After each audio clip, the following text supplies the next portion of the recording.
할렐루야. 하나님께 영광의 박수 올려드리겠습니다.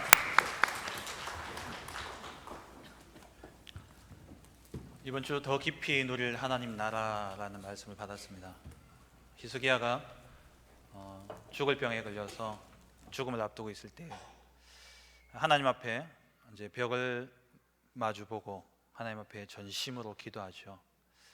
그때 하나님이 응답하셔서 15년이라는 생명의 연한이 길어지게 됩니다.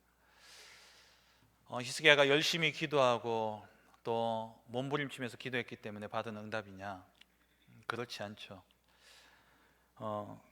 이사야 38장에 보면은 하나님께서 이사야를 통해서 히스기야에게 전달할 말을 주시는데 5절에 보면은 너는 가서 히스기야에게 이르기를 내 조상 다윗의 하나님 여호와께서 이같이 말씀하시기를. 말하는 내가 누군지를 하나님이 전달하시는데 다윗의 하나님이라고 이야기를 합니다. 그 말은 오늘 이번 주 목사님 말씀을 주셨던 것처럼 다윗에게 주셨던 그 언약, 다윗과 맺은 언약을 기억하시는 하나님께서 그 언약을 반드시 이루겠다라는 말씀을 전달하고 있는 것이죠. 그 말씀대로 다윗에게 주신 언약이 뭡니까? 사무엘하 7장에 보면은 이 다윗에게 하나님께서 네가 이 성전을 건축하기로 했기 때문에 내가 네 마음을 기쁘게 받아서 네 씨로 말미암아 태어나는 모든 자녀들로 하여금 이 왕위를 이어받게 하고 이 왕위를 사울에게서 내가 빼앗은 것처럼 뺏지 않고 이 왕위를 견고하게 해서 이어가겠다라고 이야기하죠. 그것은 유다 나라의 왕만을 의미하는 것이 아니라 장차 오실 만왕의 왕 그리스도 메시아에 대한 약속입니다. 메시아 왕 대신 참 왕 대신 그리스도가 오기까지 하나님은 이 언약을 잊지 않고 기억하시고 네 조상 다윗과 맺었던 그 언약대로 내가 그 언약을 기억해서 내가 너의 생명을 연장하겠다라는 거예요. 그래서 목사님 말씀하셨다시피 그 아들 므낫세가 이 일 있고 3년 뒤에 태어났다 그러지 않습니까? 마태복음 1장 10절에 보면 예수님의 족보에 당당히 기록되어 있습니다. 히스기야가 므낫세를 낳고. 하나님의 언약이 아직도 유효하기 때문에 히스기야를 향한 하나님의 언약이 아직도 성취되지 않았기 때문에 하나님은 그의 생명을 거두어갈 이유가 없는 것이죠. 그러면서 38장 7절에 이사야 38장 7절에 하나님이 그 모든 것을 왜 그렇게 하시느냐? 이는 여호와께로 말미암는 너를 위한 징조이니 곧 여호와께서 하신 말씀을 그가 이루신다는 증거이니라. 히스기야의 생명을 연장시키는 이유는 하나님이 하신 말씀을 이루신다는 증거로 그렇게 행하셨다는 겁니다. 히스기야가 몸부림치면서 기도하고 죽음이 두려워서 울면서 밤새면서 그렇게 막 하나님 앞에 매달렸기 때문에 그 생명이 연장받은 것이 아니라 약속 때문이라는 겁니다. 저는 그렇게 긴 인생을 살진 않았습니다. 한 40년 조금 더 살았는데요. 많은 분들이 제가 50년 이상 산 줄 알고 계시던데 40년 조금 더 살았습니다. 근데 제가 이렇게 살아온 인생을 돌아보면은 참 많은 부분에 하나님의 역사를 제가 체험을 했습니다. 하나님 정말 그 역사신 응답들을 이렇게 돌아보게 되면은 제 수준 이상의 응답들이었어요. 제가 감히 받을 수 없는 응답들이었고 제가 감히 할 수 없는 그러한 일들을 하나님은 하게 하셨습니다. 어떻게 이런 일이 가능했냐? 한번 곰곰이 기도하며 질문하며 생각해 봤습니다. 근데 이유는 단 하나였습니다. 제가 제 신앙생활에 있어서 제일 중요한 것은 사실 기도를 많이 하는 사람도 아니고 저는 또 전도도 열심히 하는 사람도 아닙니다. 근데 제가 꼭 놓치지 않는 것 하나가 있다면 그건 하나님이 제게 주신 언약입니다. 돌아보니까는 그 언약 때문에 하나님이 제 수준과 상관없이 제 그릇과 상관없이 제 능력과 상관없이 저의 모자람과 상관없이 하나님께서 응답하시고 이루어 오셨던 그러한 역사들을 보게 되어집니다. 제가 목사 될 때에 목사의 길을 가야 되겠다. 저희 어머니는 제가 태어나기 전부터 기도를 하셨습니다만은 저는 제가 목사의 길을 가야 되겠다라고 마음먹은 게 고3 때였거든요. 이 송영교회에 와서 어머니의 신앙이 나의 신앙이 되어지고 어머니가 그렇게 부르짖던 하나님 아버지가 나의 아버지가 되어지고 그 어머니가 그렇게 붙잡고 기도했던 그리스도가 나의 그리스도가 되어지는 그 축복이 제게는 고3 때 일어났습니다. 그때 그 복음을 받고 복음을 깨닫고 난 다음에 야, 진짜 이 복음이라면 내가 목회자가 되어야 되겠다. 그렇게 제 마음에 은혜가 왔어요. 그러면서 하나님 앞에서 제가 기도하면서 붙잡았던 말씀이 사무엘상 3장 1절부터의 말씀입니다. 나실인으로서 사무엘을 부르시고 그 사무엘을 하나님이 말씀이 희귀하여 이상이 흔히 보이지 않는 그 시대에 나실인으로서 부르셔서 이 사무엘로 하여금 우상이 가득한 시대에 우상을 깨뜨리고 미스바 운동을 일으키면서 그 시대를 회복하셨던 그 말씀을 제게 주시면서 하나님이 제게 큰 목회를 못할지언정 하든 안 하든 큰 교회를 하든 안 하든 상관없이 하나님이 이 시대에 말씀이 희귀한 이 시대에 진짜 말씀 증거하고 하나님이 살아계심이 드러나지 않는 이 시대에 하나님이 살아계심을 나타내는 그러한 목회자로 하나님 나를 세우시겠다. 그 언약을 제가 붙잡고 지금까지 달려왔습니다. 때로는 제 모습을 보면서 너무 한심스럽기도 하고 마음과 생각이 완전히 무너져서 엘리야가 낙담해 있던 것처럼 그러한 때도 참 많이 있었습니다. 사역도 뜻대로 안 되어지고 또 열심히 한다고 하는데도 사실 잘 안 되어지고 그런데 그럴 때마다 하나님이 제게 그 시간마다 제가 엎드렸던 것은 간절히 기도하는 것보다 그 말씀 하나 붙잡고 하나님 앞에 계속 나아갔습니다.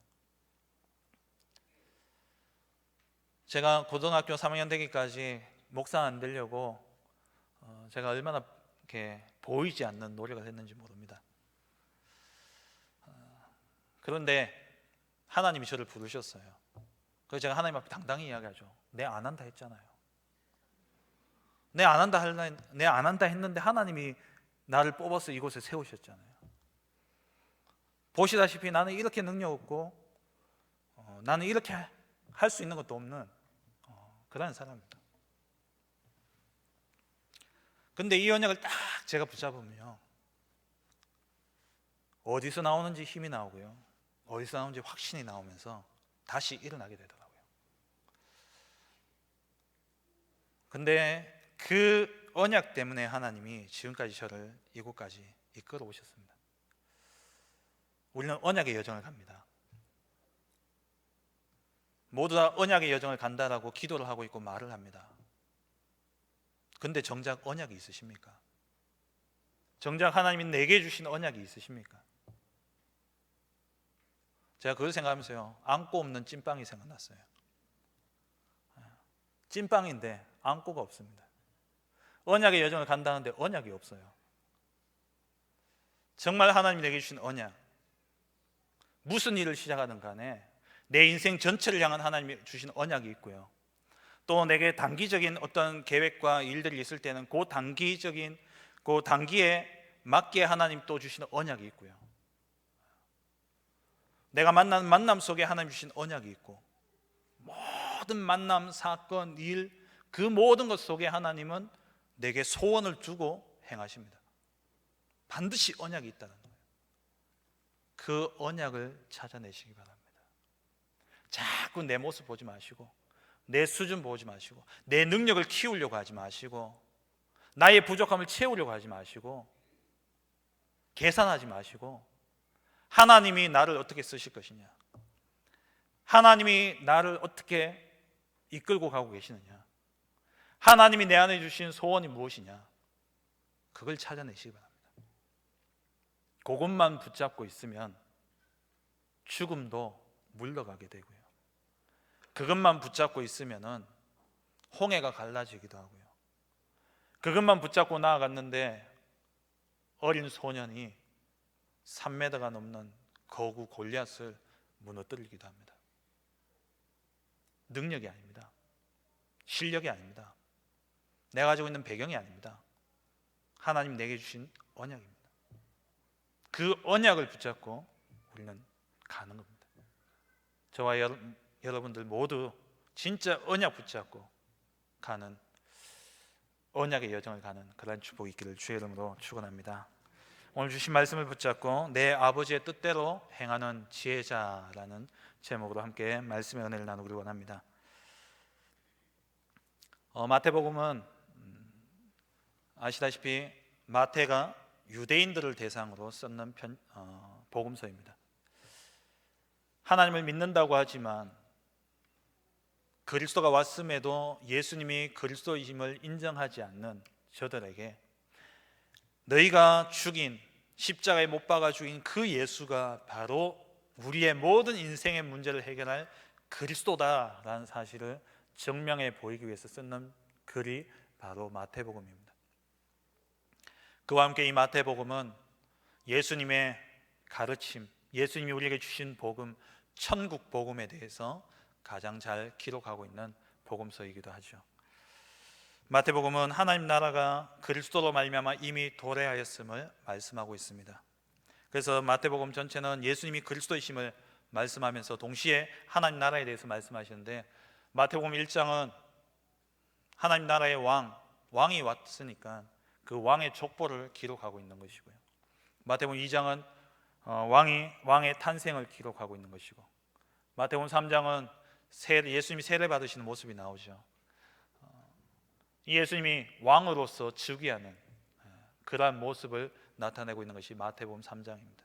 세례를 받으심으로써 하나님이 친히 왕세자로서 앞으로 왕이 될 자로서 그렇게 하나님이 기름 부으시는 그 모습을 담고 있는 것이 마태복음 3장이고요. 마태복음 4장은 왕으로서 대적을 멸하시는 모습이 나오고, 마태복음 5장에서 7장은 산상수훈입니다.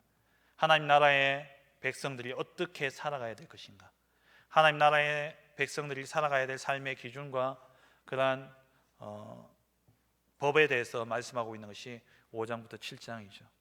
마태복음 8장, 9장은 치유에 대한 역사가 나오고 있습니다. 하나님의 나라는 이렇다, 하나님의 나라는 질병이 없다, 고통이 없다, 애통함이 없다, 눈물이 없다, 하나님의 나라는 모든 것이 회복되어진다, 그걸 말씀하고 있는 것이 마태복음 8장, 9장입니다. 마태복음 10장에는 하나님 나라의 확장을 위해서 제자들을 현장에 파송하는 내용이 나오고요. 마태복음 13장에 가서는 하나님 나라의 비유에 대해서 나오고, 그러면서 쭉 하나님 나라, 그래서 마태복음 마지막 28장에 모든 족속으로 제자를 삼아라, 그러면 그때가 오면 하나님의 나라가 이 땅에 임할 것이다 말씀하고 있는 것이죠. 그렇다면 우리가 오늘 그런 가운데 마태복음 7장 마지막을 읽었습니다. 산상수훈의 마지막 메시지죠. 하나님 나라의 백성으로서 어떻게 살아야 될 것인가, 그걸 정리하면서 예수님이 마지막 가르침을 주시고 있는 내용이 바로 오늘 본문의 내용입니다. 팔복을 통해서 하나님 나라의 백성이 받아야 될 참된 복이 뭐냐, 유대인들이 가지고 있던 잘못된 복의 개념을 바꿔주시고, 그리고 빛과 소금의 말씀을 주시면서 빛이 되라 소금이 되라가 아니라 이미 빛과 소금으로 우리를 부르셨다 말씀하셨죠. 그리고 6가지 율법에 대한 내용을 이야기하시면서 살인, 간음, 이혼, 또 맹세하고 보복하고 원수에 대한 사랑, 이러한 내용을 이야기하시면서 그것을 지켜라가 아니라 인간의 의로는 절대 의로워질 수 없기 때문에 그리스도를 바라보라, 그 말씀을 하고 있는 것입니다. 그리고 그 이후에 마태복음 5장 이하의 6장에 보면 구제와 기도와 금식에 대해서 이야기를 하고 있죠.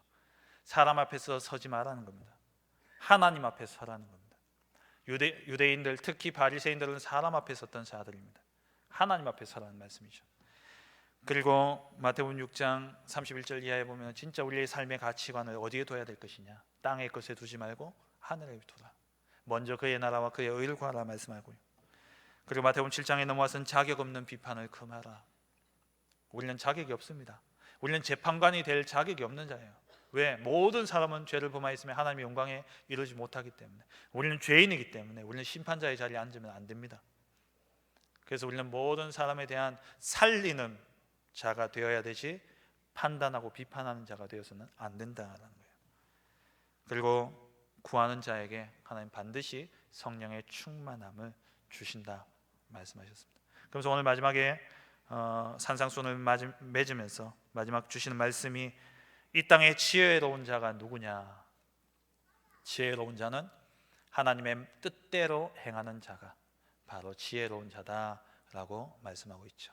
오늘 이 말씀을 통해서 우리 모든 성도님들이 하나님의 뜻대로 행함으로 말미암아 참된 지혜자로서 축복을 누리는 은혜가 있기를 주의 이름으로 축원합니다. 첫 번째입니다. 오늘 본문에 보면은 두 부류의 사람에 대해서 이야기를 하고 있습니다. 첫 번째 어리석은 자에 대해서 말씀하고 있죠. 어리석은 자는 누구냐? 말씀대로 행하지 않는 자가 어리석은 자다 말씀하고 있습니다. 오늘 말씀의 결론부터 말씀드린다면 오늘 본문은 행하냐 행하지 않는 자의 문제가 아니고 그게 기준이 아니라 하나님의 뜻대로 행하느냐 아니면 자기 마음대로 말씀을 행하느냐의 문제입니다. 우리가 많은 이 성경을 읽을 때마다 이게 행함으로써 행함의 포인트가 있는데 그러다 보니까는 신학자들 가운데 자유주의 신학자들 가운데서 이걸 통해서 이행 득의 그래가지고 행함으로써 구원받는다라고 이야기를 하죠. 근데 오늘 본문을 자세히 읽어보면은 행하고 안 하고의 문제가 아니라 아버지의 뜻대로 행하느냐 아니면 지 마음대로 행하느냐예요. 어리석은 자는 어떤 자냐? 자기 마음대로 행하는 자입니다. 바리새인들이 얼마나 말씀을 열심히 지켰습니까? 근데 오늘 본문에 나오듯이 거짓 선지자들 그리고 나쁜 못된 나무 그리고 어리석은 자 이것은 바리새인들을 일컫는 것이죠. 이들이 말씀을 안 지켰던 건 아니잖아요. 얼마나 철저하게 말씀을 지켰습니까? 그렇게 말씀을 철저하게 지켰는데 하나님은 예수님은 뭐라고 이야기하시냐니까는 못된 나무가 나쁜 열매를 맺지 좋은 열매 맺겠냐? 그러면서 뒤에 가서는 나더러 주여 주여 하는 자마다 천국에 들어갈 것이 아니다 이야기를 합니다.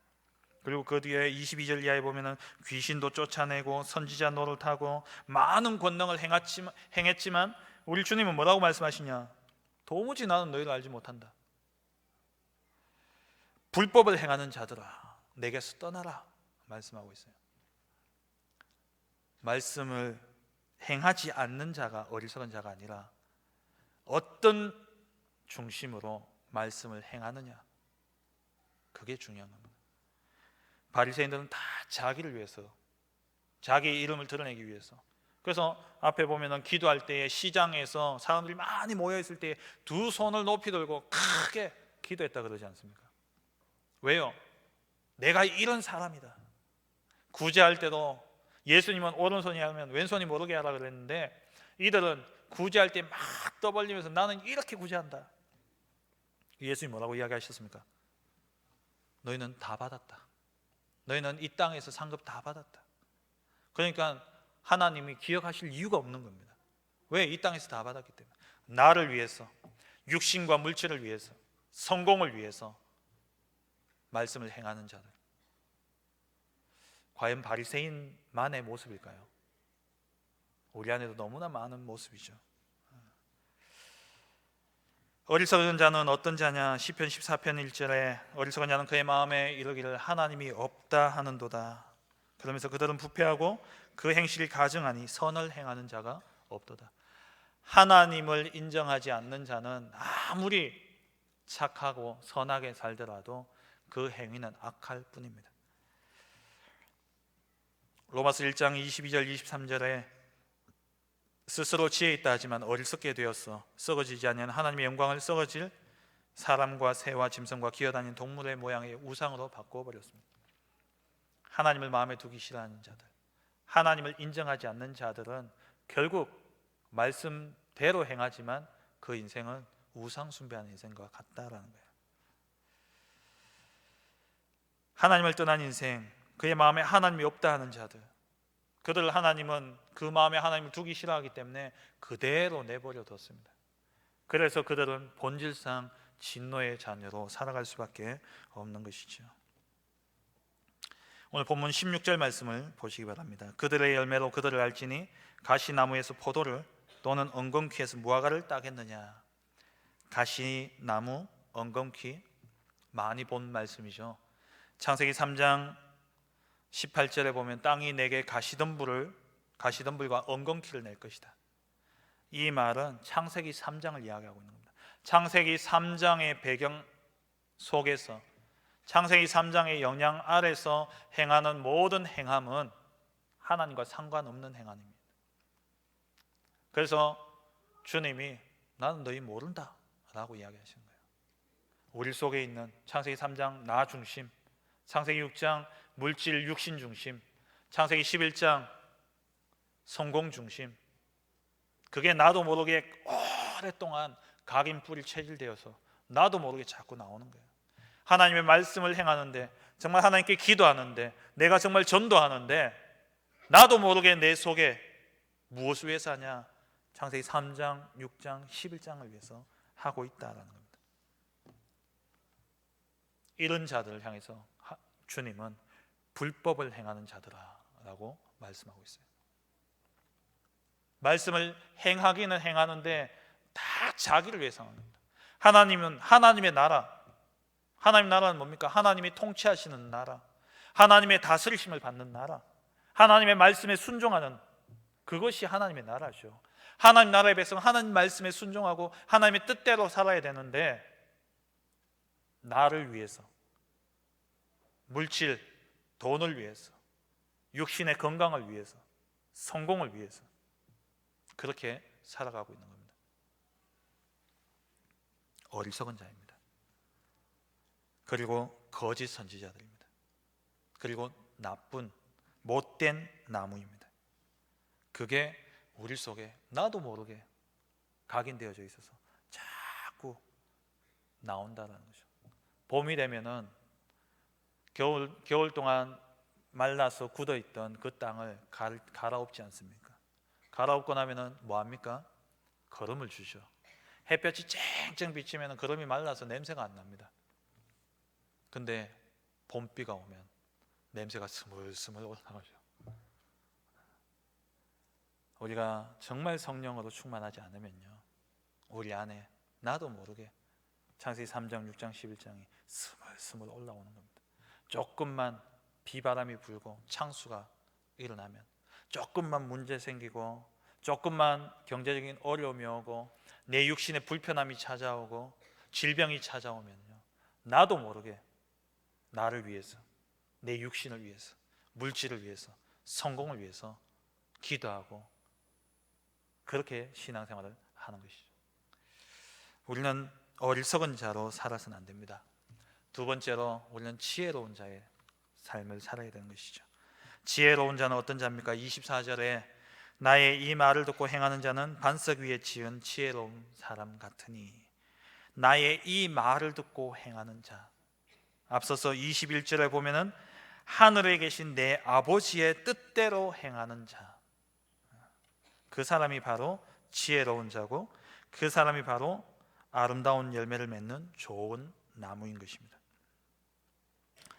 지혜는 하나님으로부터 나오는 것입니다.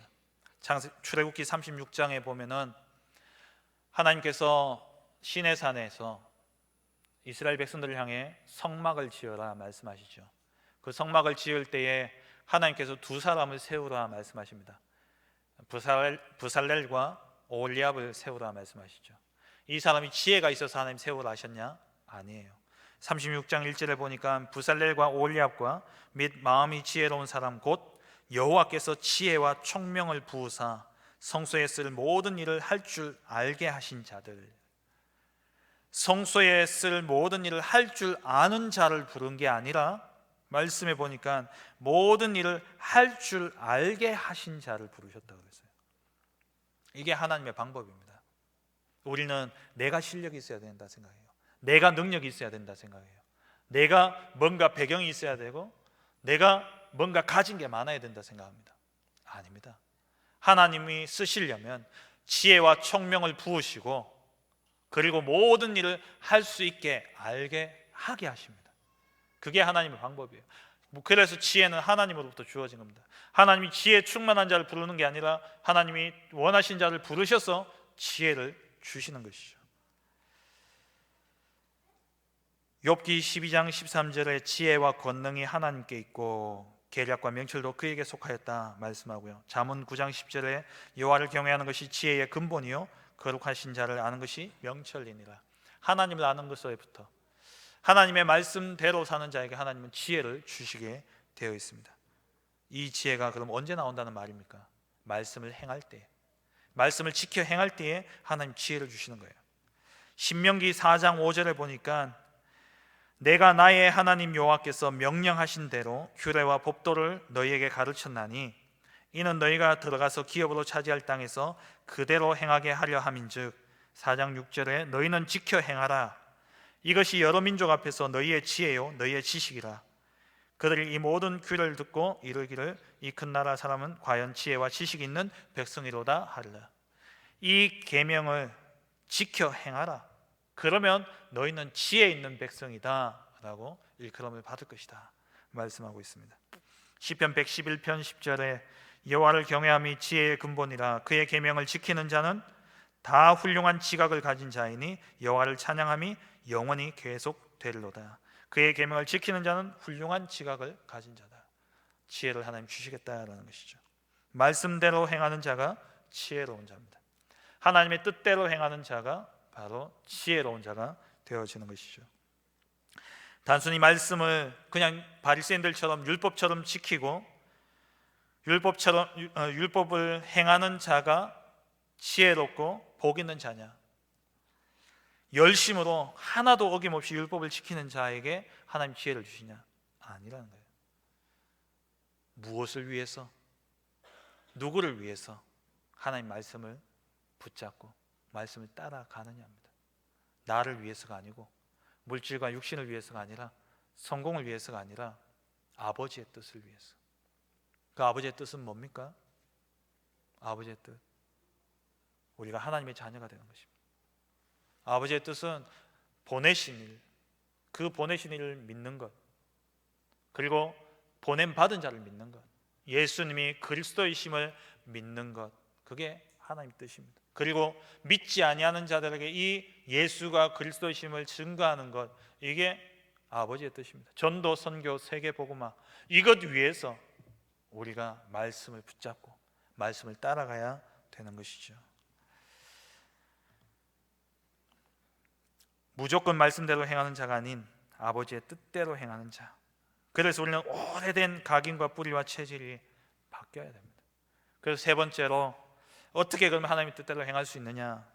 나 물질, 성공 중심의 각인, 뿌리, 체질을 바꿔야 됩니다. 그것만이 하나님 앞에서 우리가 복 받는 자, 하나님 앞에서 의롭다 칭함을 받는 것이고 하나님 앞에서 좋은 나무라고 칭함을 받는 비밀입니다. 우리의 오래된 각인과 뿌리 체질을 바꿔야 됩니다. 어떻게 해요? 이번 주 말씀 주셨죠? 깊은 기도의 시간을 가지시기 바랍니다. 깊은 묵상의 시간을 통해서 나를 바꿔야 됩니다. 평상시에 문제 생기면 나가 나와요. 문제 생기면 제일 먼저 하나님 쳐다보죠. 근데 하나님 뜻을 위해서 쳐다봅니까? 문제 때문에 쳐다봅니까? 그래서 우리는요, 평상시에 아무 문제 없을 때에, 아무 일이 없을 때에, 정말 평안할 그때에 우리는 집중 속에 들어가야 됩니다. 하나님 앞에 집중해서 들어가야 돼요. 평상시에 이게 안 되어지면은 문제 생길 때는 내가 나오게 되어 있습니다. 창세기 3장, 6장, 11장에 나오게 되어 있어요. 평상시에 매일 아침 물론 깊은 묵상을 통해서 하나님의 말씀이 내 마음에 담겨지면서 그 말씀을 붙잡았는데 나는 온데간데 없고 하나님이 하시겠구나, 하나님이 이 일을 이루고자 하시는구나, 그게 마음에 충만함으로 와야 됩니다. 다 그런 경험이 있으시지 않습니까? 말씀을 묵상하는 중에 이 말씀이 내게 임하는데 정말 나는 필요 없구나.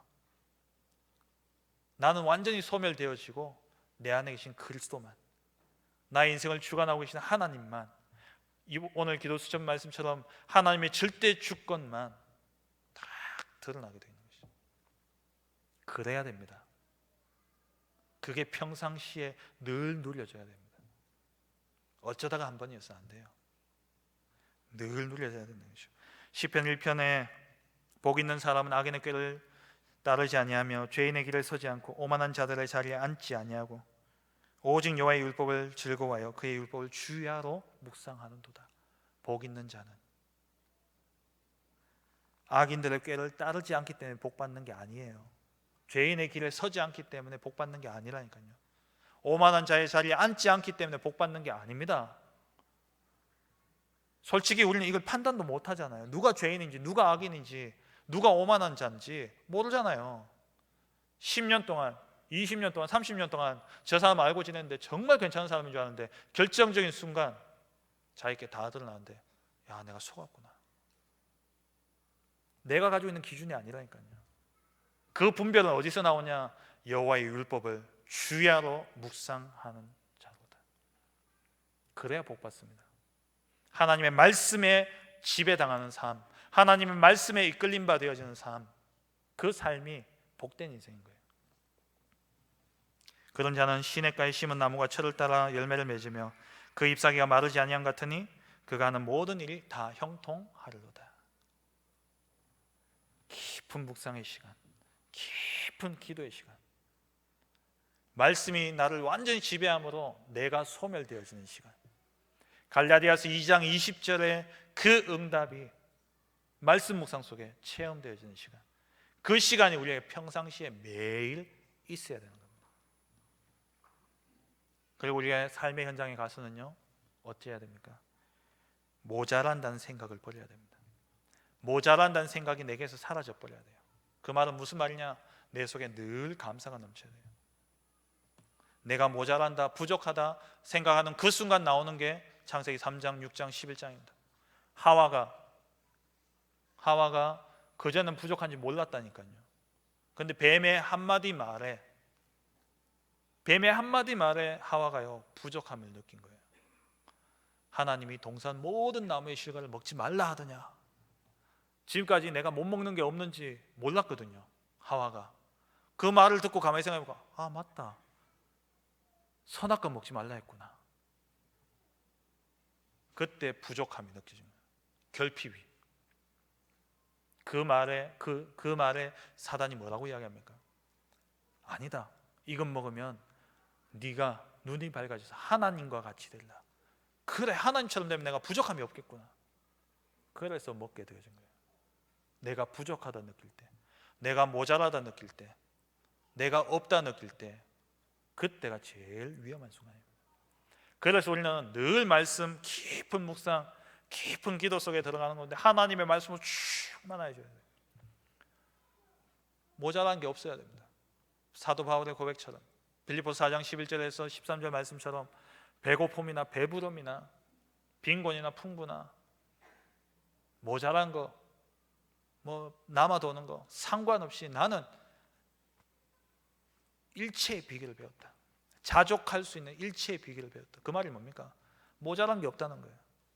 세상의 기준에서 모자란데 모자라지 않는 삶, 내게 능력 주시는 자 안에서 내가 모든 것을 할 수 있는 일, 그리스도 안에 있는 삶. 진짜 요한복음 19장 30절 다 이루셨습니다. 다 이루셨어요. 다 끝났습니다. 그 안에 다 있습니다. 다 있어요. 모자라지 않습니다. 그걸 우리가 말씀으로, 하나님과 동행함으로 우리가 그걸 날마다 누려가야 된다는 것이죠. 우리 속에 늘 감사가 나와야 됩니다. 그리고 우리가 또 집중해서 기도하면서 밤에는 치유하는 시간을 꼭 가져야 됩니다. 병들어서 우리는 하나님을 바라보지 못하고, 병들어서 하나님의 뜻을 분별하지 못하며 살아갑니다. 우리는 치유받아야 돼요. 나의 황폐한 심령이 치유받아야 됩니다. 하나님 앞에 나아가고자 하는 마음이 생기지 않는 이 황폐한 심령, 하나님 앞에 엎드리지 않는 이 황폐한 심령을 치유받아야 돼요. 이번 주 말씀 받은 것처럼 영혼 내 치유가 일어나야 됩니다. 그리고 마음, 상처 입은 마음을 치유받아야 돼요. 그리고 육신도 치유받아야 됩니다. 이를 위해서 깊은 기도, 깊은 묵상, 목사님 5가지 이야기하셨죠. 깊은 호흡, 깊은 음식, 깊은 삶, 운동, 힘이 있어야 돼요. 우리가 약하면 약할수록 사단은 우리를 공격합니다. 베드로전서 5장 7절 8절에 우는 사자와 같이 두루다니며 삼킬 자를 찾는다. 삼킬 만한 사람을 찾고 있다는 거예요. 약한 자, 흔들리는 자, 연약한 자, 무리에서 떨어져 나와 있는 자, 그걸 사단이 노리고 있는 겁니다. 평상시 깊은 기도, 깊은 묵상, 깊은 호흡, 깊은 음식, 깊은 삶, 이걸 통해서 우리가 뭘 바꿔야 되냐? 그거 바뀌면 내 인생 잘 되겠구나가 아니고요, 각인 뿌릴 체질을 바꿔야 되는 거예요. 나 중심, 물질 중심, 세상 중심, 성공 중심의 이걸 바꿔야 되는 겁니다. 그게 바뀌어야지 아버지 뜻대로 행하는 지혜로운 자가 되어줄 수 있는 것이죠. 말씀을 맺겠습니다. 오늘 본문은 행위를 강조하는 것이 아닙니다. 행하냐 행하지 않느냐가 아니에요. 말씀대로 사냐 말씀대로 살지 않느냐가 아니라 어떤 중심을 가지고 말씀대로 사느냐입니다. 나를 위해서, 나의 편의와 안위와 나의 그 어떤 삶의 유익을 위해서, 내 이름이 세상에 드러나는 성공을 위해서 말씀대로 사느냐, 아니면 나는 세상에서 바보가 되더라도, 나는 질병 가운데 여전히 고통당하고 장애를 가지고 힘들고 아프고 그렇게 살고 있더라도 전도, 선교, 세계복음을 위해서 내가 말씀대로 행하느냐, 그겁니다. 우리는 어리석은 자입니까? 지혜로운 자입니까? 정말 지혜로운 자야, 지혜로운 길을 가야 됩니다. 그것은 나의 각인 뿌릴 체질을 바꿔야 됩니다. 행하기 위해서 애를 쓰는 게 아니라, 말씀대로 살려고 애를 쓰는 게 아니라, 나의 오래된 각인과 뿌리와 체질이 바뀌어지면 내 삶은 하나님 뜻대로 살게 되어 있어요. 왜? 보여지는 게 다 하나님 뜻대로 보여지기 때문에, 생각하는 게 하나님 뜻대로 생각이 되어지기 때문에, 행동 자체도 하나님 뜻대로 행하게 되어 있어요. 왜? 각인 뿌릴 체질이 바뀌어지면. 정말 깊은 기도, 묵상, 그리고 음식, 호흡, 삶, 이걸 통해서 오래된 영혼부터 시작해서 마음과 육신 다 갈아엎어서 하나님 뜻대로 행함으로 말미암아 정말 좋은 나무가 아름다운 열매를 맺고, 그리고 지혜로운 자가 되어지고, 우리의 인생 살고 하나님 앞에 섰을 때 잘하였도다 착하고 충성된 종아, 내가 너를 잊지 않고 불꽃 같은 눈동자로 내가 너를 지켜보며 내가 너를 한시도 잊은 적이 없다, 어서 와라. 하나님 우리를 반기며 안으시는 진짜 복된 축복 누리는 우리 모든 성도님들 되어주시길 주의 이름으로 축원합니다. 하나님 감사합니다. 오늘도 말씀을 통해서 우리의 삶이 하나님 나라의 백성으로서 깊이 하나님의 나라를 누리려야 될 하나님 나라의 백성으로서 우리가 어떻게 살아가야 될 것인가, 하나님 말씀을 통해서 우리에게 은혜 주심을 감사합니다. 우리의 오래된 각인과 뿌리와 체질, 나, 세상, 육신, 물질 중심의 이 잘못된 각인 속에서 행해지는 모든 행위를 내어버리고 정말 하나님의 뜻대로 행하는 삶, 전도와 선교와 세계복음화, 먼저 그의 나라와 그의 의를 위해서 살아가는 이 삶을 통하여서 하나님 앞에 지혜로운 자로, 좋은 나무로, 또 하나님 앞에 복받을 자로 하나님 인정받는 우리 모든 성도들 될 수 있도록 축복하여 주옵소서. 예수 그리스도의 이름으로 기도합니다. 아멘.